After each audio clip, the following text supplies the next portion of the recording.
आणि उपस्थित प्रिय डॉक्टर संजय नगरकर साहेब, निवृत्त principal Mahamani sir, AI coordinator Ashok Maske sir, AI coordinator junior Ajit Kumar Gole यांना पण मी अभिवादन करतो आणि माझे 2 शब्द सांगण्यास सुरुवात करतो. मगापासून मी ऐकतो वृद्ध वृद्ध वृद्ध. मनुष्य वृद्ध हा शरीराने होतो, पण मनाने तो तरुण असतो. त्याच पद्धतीने मी इथे तुमच्या पुढे बोलणार आहे. वृद्ध कुणीच कोणाला स्वतःला समजू नका, तर तुम्ही शेवटपर्यंत तरुण राहता. आता मी सुरुवात करू का?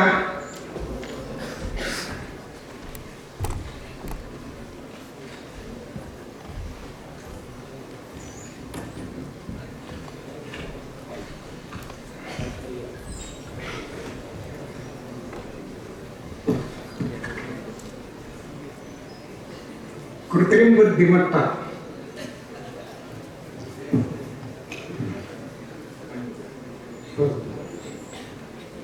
Artificial intelligence AI. प्रिय विद्यार्थिनी आणि विद्यार्थिनी, मी एक छोटीशी प्रस्तावना करू इच्छितो. आज आपण आधुनिक युगातील एक अत्यंत महत्त्वाचा आणि चर्चेचा विषय कृत्रिम बुद्धिमत्ता यावर बोलणार आहोत. कृत्रिम बुद्धिमत्ता याला इंग्रजीत आर्टिफिशियल इंटेलिजन्स म्हणतात आणि थोडक्यात AI असे म्हणतात. कृत्रिम म्हणजे काय? कृत्रिम म्हणजे बनावट. बुद्धिमत्ता म्हणजे विचार करण्याची क्षमता, म्हणजे माणसासारखं विचार करणारे, शिकणारे आणि निर्णय घेणारे यंत्र म्हणजे AI. पुढे थोडक्यात आणखी समजून घेऊया. पूर्वी आपल्याकडे गुरुकुल पद्धतीचे शिक्षण होते. छत्रपती शिवाजी महाराज गुरुकुल पद्धतीने शिकले, ज्ञानेश्वर माऊली गुरुकुल पद्धतीने शिकले. नंतर शाळा, विद्यालय, महाविद्यालय आले. आता तर गुगल मामांना सगळं काही समजतं. आताचे गुगल मामा आणि पूर्वीचे चंदा मामा यात किती फरक आहे ते आपण जाणून घेऊया. पूर्वीचे चंदमामा सुरेख, सुंदर, मनमोहक होते. भारतीय संस्कृतीची नाळ निसर्गाशी जोडलेली होती. आई आपल्या बाळाला झोपण्यासाठी चंदमामाकडे पाहून अंगाई गीत गात असे. ती म्हणत असे, निंबोनीच्या झाडामागे चंद्र झोपला ग बाई, आज माझ्या बाळाला झोप का येत नाही, निंबोनीच्या झाडामागे चंद्र झोपला ग बाई. अमृत कुंभातील बाळाला अमृतपान करताना आई बाळ झोपी जात असत.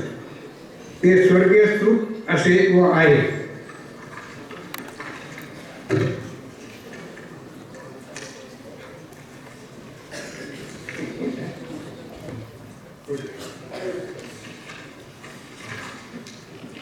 आमच्या युवा मामाकडे पाहून चंदमामाकडे पाहून स्फूर्ती येते.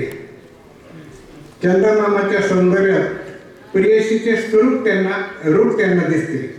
त्यांच्या ओठावर सहज एक गाणे येते, चौदही का चांद हो या आफताब हो, जो भी हो तुम खुदा की कसम लाजवाब हो.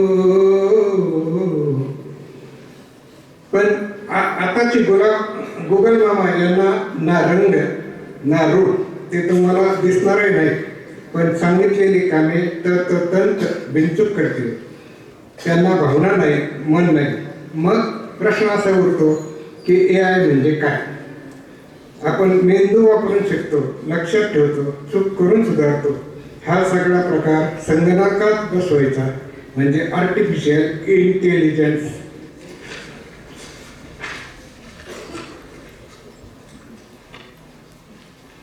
आता कॉलेजमध्ये आल्यावर मला तरुण झाल्यासारखं वाटतं,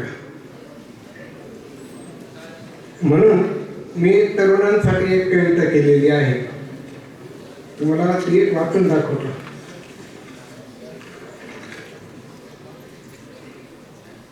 आता माझं वय 80 आहे, त्यानुसार मी ते आत्ता लिहिले आहे.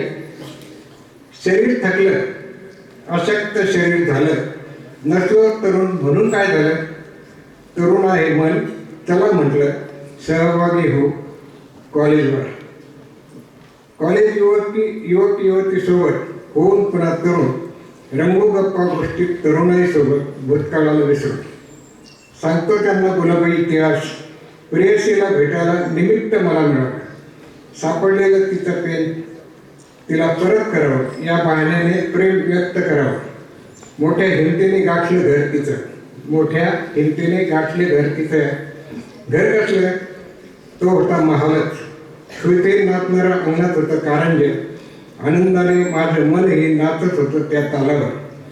तक्षणी आली ती मला पाहून, तिचं पेन मी तिला साभार परत केलं. आभार सर, ती म्हणाली. कशाला आणलंस? कशाला आणलंस? 12 आणायचं तर ते होतं पेन. अशा आमच्या तरुणातली ती गोष्ट त्यावेळी तुम्हाला आज ओपन करून दाखवली. आवडली असेल तर टाळे वाजवा.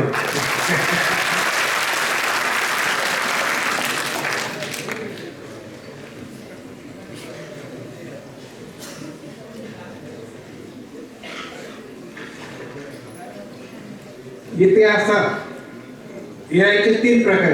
सगळ्यात शेवटी सुपर एआय. शास्त्रज्ञांना भीती वाटते की जर एआयला आपण माणसाच्या बुद्धिमत्तेपेक्षा खूप बुद्धी दिली तर तो आपल्याला निश्चित हरवेल. आणि त्याचं उदाहरण 1997 साली घडलेलं आहे. चेसच्या विश्व चॅम्पियन गॅरी कास्परोवला कृत्रिम बुद्धिमत्तेने हरवलं होतं. चेस प्लेयर सॉफ्टवेअर म्हणजे एक प्रकारचा संगणक प्रोग्राम जो चेस खेळतात मानवाप्रमाणे विचार करून निर्णय घेते आणि खेळते. हे सॉफ्टवेअर चेसच्या नियमाचे पालन करून, संभाव्य चालींचा विचार करून आणि सर्वोत्तम चालीचा निर्णय घेते. उदाहरणार्थ IBMचे डीप ब्लू हे सॉफ्टवेअर 1997 मध्ये चेसच्या विश्व चॅम्पियन गॅरी कास्परोवला हरवले होते. हा माणसाचा पराभव झाला होता. म्हणून आजही शास्त्रज्ञांना वाटतं सुपर एआय करावी की नाही करावी. त्यांना मनात भीती वाटते. आता त्यांनी का हरवलं? कारण एक प्रोसेसिंग पॉवर डीप ब्लू प्रति सेकंद 200 मिलियन चालीचा विचार करू शकत होता. डेटाबेस डीप ब्लूने चेसच्या लाखो डेटाबेस संग्रह वापरला होता, ज्यामुळे त्याला चेसच्या विविध स्थितीमध्ये सर्वोत्तम चालीचा निर्णय घेता आला. असं हे कृत्रिम बुद्धिमत्तेविषयी शास्त्रज्ञांचं मत आहे. आता एआयचे प्रकार किती आहेत? एआयचे प्रकार आहेत 3. एक एआय नॅरो एआय. सध्याच्या काळातील एआय हा प्रामुख्याने या प्रकारात मोडतो. ते केवळ विशिष्ट कामे उत्तम प्रकारे करतो. भाषा, चेहरा ओळखतो. 2 जनरल एआय. भविष्यातील असा कृत्रिम बिंदू जो माणसासारख्या सर्व क्षमतांनी काम करेल. म्हणजे शिकणे, विचार करणे, निर्णय घेणे आणि नवीन परिस्थितीशी जुळून घेणे हे सर्व माणसासारखे तो करेल. 3 सुपर एआय हा केवळ कल्पनेतील स्तर आहे. तो तुमच्या पुढे उदाहरणासह मी आता मांडलेलाच आहे. या टप्प्यावर कृत्रिम बुद्धिमत्ता मानवी क्षमतेपेक्षा अधिक सामर्थ्यवान असेल. म्हणजे माणसापेक्षा अधिक बुद्धिमान सक्षम यंत्र जे प्रगत झालेले नाही आहे, परंतु प्रगत झालेले नाही.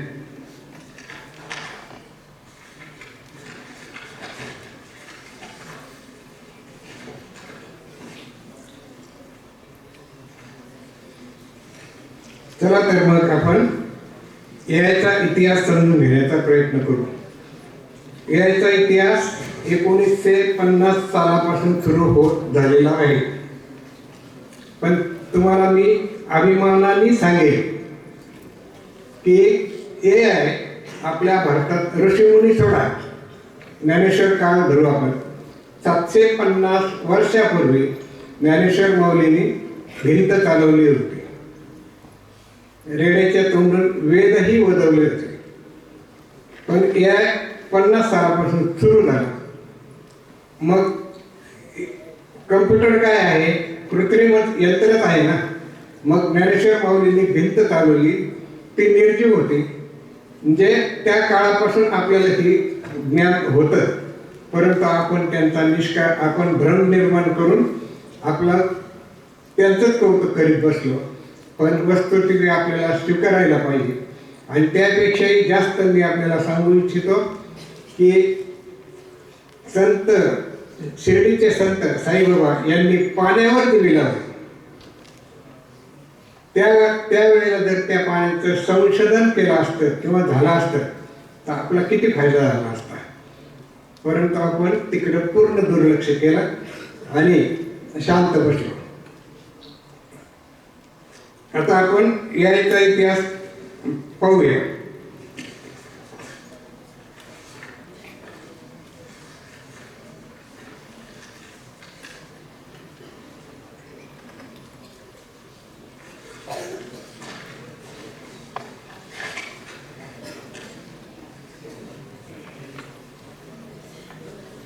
याचा इतिहास 1950 सालापासून सुरू झाला.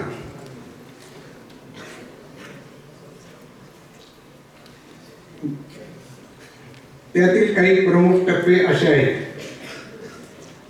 1950 एक ॲलन ट्युरिंग हे ब्रिटिश शास्त्रज्ञ यांनी कॅन मशीन थिंग्स असा मूलभूत प्रश्न विचारला आणि याला वेगळी चालना मिळाली. त्यानंतर तब्बल 6 वर्षानंतर 1956 साली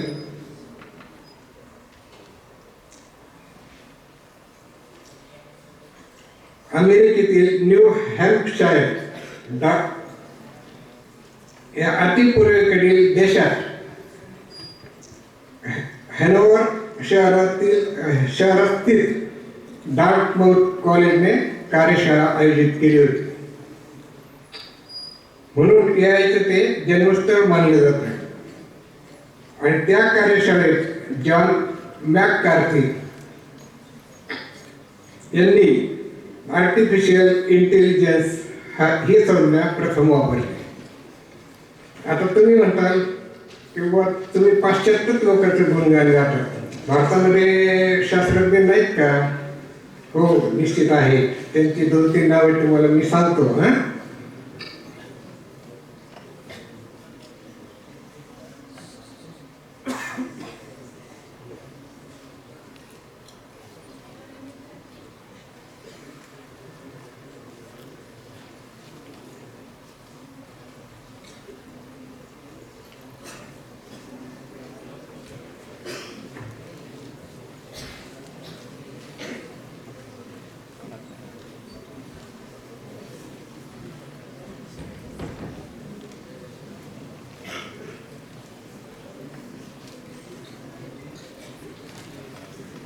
तुम्हाला मी काय सांगितलं त्याचं तोपर्यंत तुम्ही चिंतन करा.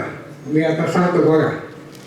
कृत्रिम बुद्धिमत्तेच्या क्षेत्रात भारतीय शास्त्रज्ञ संशोधकांनी महत्त्वाचे योगदान दिलेली काही उदाहरणे.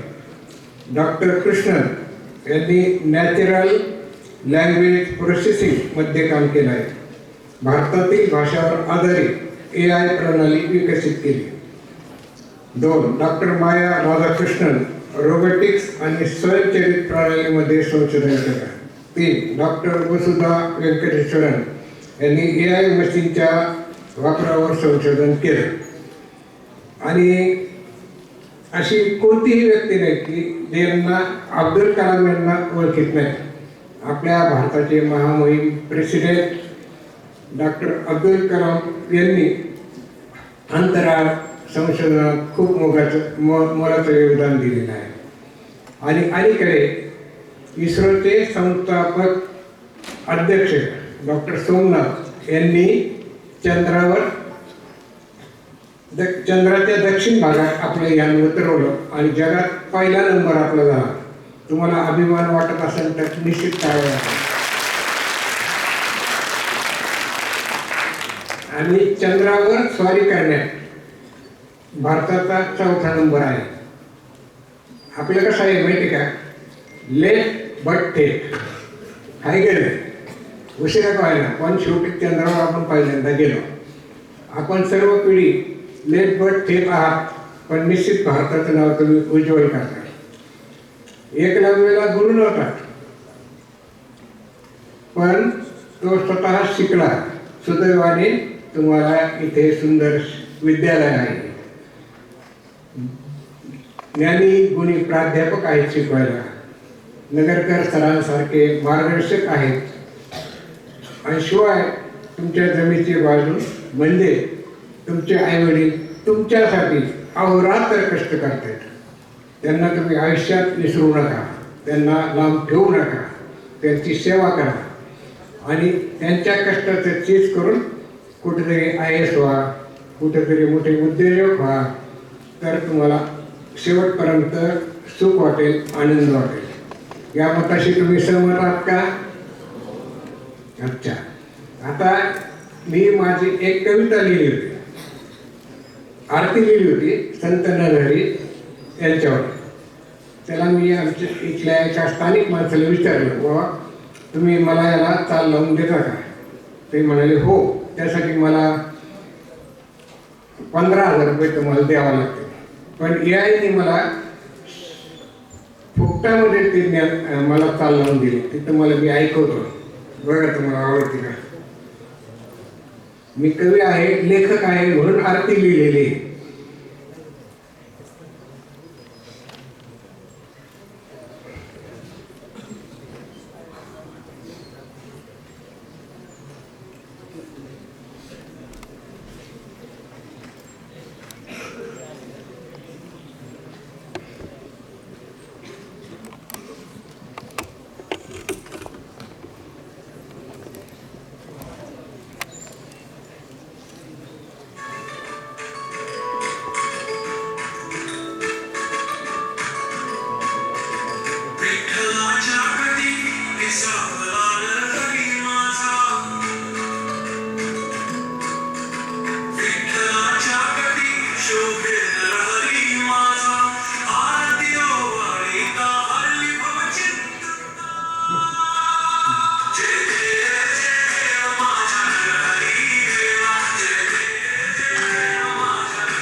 वंशज आम्ही सारे नरहरीचे सार्थ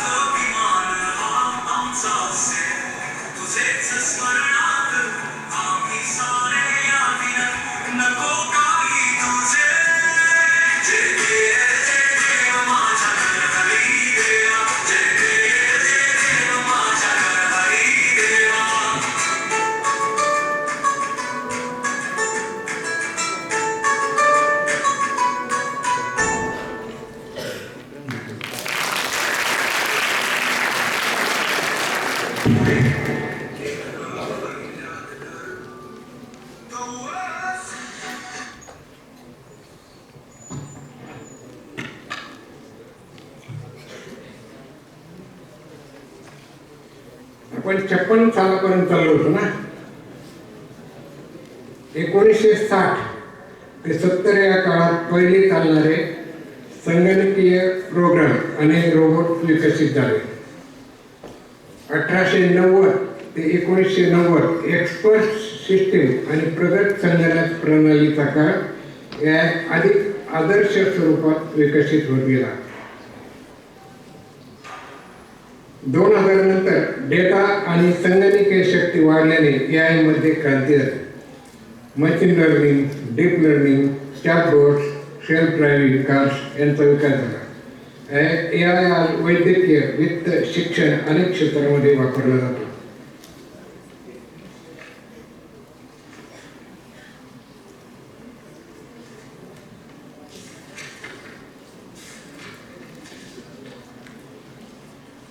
AI ची आणखीन काही उदाहरणे सांगतो तुम्हाला. अलेक्सा एका आवाजाने नियंत्रित केला जाणारा व्हर्च्युअल असिस्टंट आहे जो विविध काम करण्यास मदत करतो. मेसेज पाठवणे, कॉल करणे, गाणी वाजवणे, वेबवर शोध घेणे, रिमाइंडर सेट करणे, स्मार्ट होम उपकरणे नियंत्रित करणे. सिरी अलेक्साप्रमाणे सिरी देखील तुमच्या आवाजाने आदेश देऊन तुमचे काम सोपे करते. सोशल मीडिया फेसबुक आणि इंस्टाग्राम सारख्या ॲप्समध्ये AI आपल्या आवडीनिवडी समजून घेतात आणि त्यानुसार पोस्ट व्हिडिओ सुचवतात. याला रिकमेंडेशन सिस्टीम म्हणतात. ऑनलाईन खरेदी ॲमेझॉन आणि फ्लिपकार्ट सारख्या साईट आपल्या मागील खरेदी व पसंतीनुसार प्रॉडक्ट सुचवतात. हेही AIचे उदाहरण आहे. वैद्यकीय क्षेत्रात AIचा वापर रोगाचे निदान, औषधाचा अभ्यास, उपचार पद्धती सुधारण्यासाठी केला जातो. डॉक्टरांना निर्णय घेण्यास मदत करणारी प्रणाली विकास करण्यात आलेली आहे. वाहतूक क्षेत्रात सेल्फ ड्रायव्हिंग कार, स्वयंचलित गाड्या AIवर आधारित आहेत. या गाड्या टेस्ला गाडीचे उदाहरण तुम्हाला सगळ्यांना माहिती असेल. AIवर आधारित आहे. या गाड्या स्वतः रस्ता ओळखून वेग व दिशा नियंत्रित करतात. आता AIचे फायदे काय? मला चाल लावून दिली हे तुम्हाला मी दाखवून दिलं. कामाची गती आणि अचूकता वाढते, वेळ आणि खर्च वाढतो. जोखीम असलेले कामे उदाहरणार्थ अवकाश संशोधन, खाणीतील कामे, खोल समुद्रातील तपासणी यंत्रे सुरक्षितरित्या करतात. आरोग्य, शिक्षण, उद्योग, शेती या सर्व क्षेत्रामध्ये AI उपाय सुचवते आणि कार्यक्षमता वाढवते. आता AIच्या मर्यादा काय? AIच्या मर्यादा व आव्हाने व AIवर जास्त अवलंबून राहिल्यास मानवी कौशल्य कमी होऊ शकते. साधं उदाहरण, आपण पूर्वी एखाद्याचा फोन नंबर आपल्या डोक्यात साठवायचा बिंदूमध्ये. आता काय झालं, मोबाईल आल्यामुळं नुसतं क्लिक केलं की लोनने लोणीला क्लिक केलं की लागला. म्हणजे आपलं कौशल्य कमी झालं.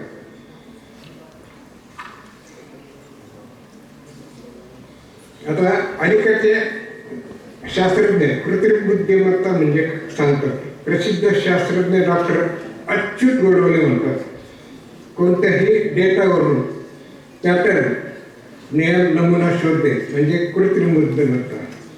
आता डेटा म्हणजे सोपं उदाहरण, तुमच्या घरोघरी कचरा गाडी येत असेल, तो कचरा म्हणजे झाला डेटा. किंवा पूर्वीच्या काळी दळण करायची आजी, त्या दळणातले गहू निवडायचे, गहू हा झाला डेटा. तर ते सांगतात, त्यांनी उदाहरण दिलं, 1, 3, 5 या मालिकेत पुढील आकडा 7 ओळखणे किंवा ऐकलेल्या आवाजातील पॅटर्न ओळखणे हे सर्व AIचेच कार्य आहे. सारांश काय येतं? कृत्रिम बुद्धिमत्ता म्हणजे माणसाने बनवलेली अशी बुद्धिमत्ता जी माणसासारखी शिकते, विचार करते आणि निर्णय घेते. जर आपण तिचा उपयोग जबाबदारीने केला तर मानव जातीसाठी नवे युग घडवू शकतो, नाहीतर भयंकर होतं.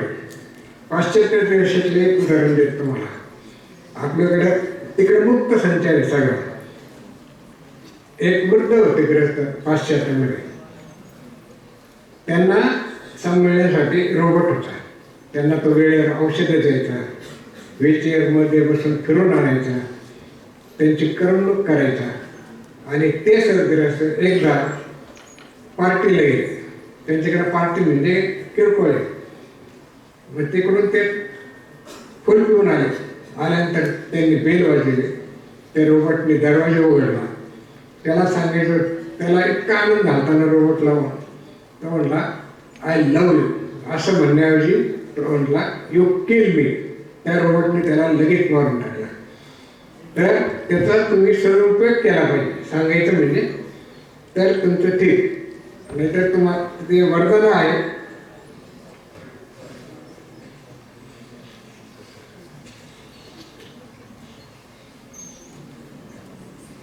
डेटा म्हणजे माहिती, तथ्य किंवा तथ्याचा संच.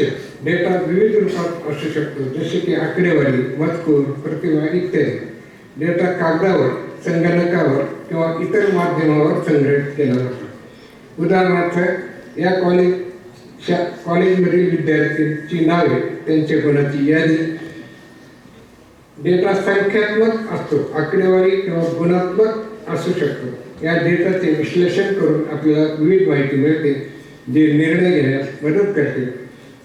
डेटा सायन्स, मशीन लर्निंग आणि AI सारख्या क्षेत्रामध्ये डेटाचे खूप महत्त्व आहे.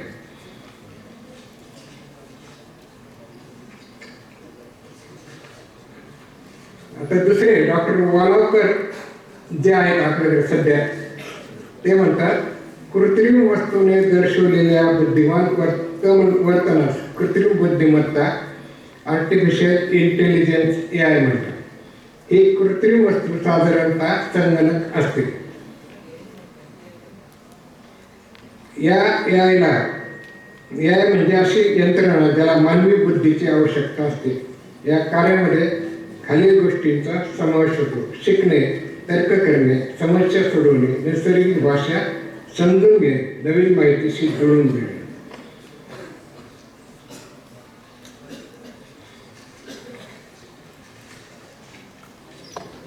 याचा निष्कर्ष असा आहे, कृत्रिम बुद्धिमत्ता म्हणजे यंत्र नव्हे,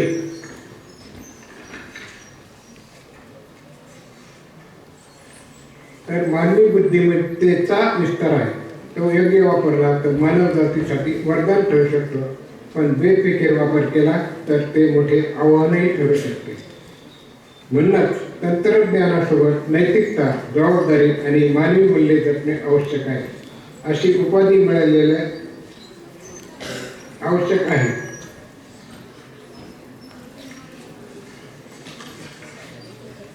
तुम्ही कंटाळले असेल तर सांगा, मी थांबतो. मग कंटाळले का? हा मग मी इथे थांबतो. धन्यवाद शांतपणे ऐकून घेतल्याबद्दल.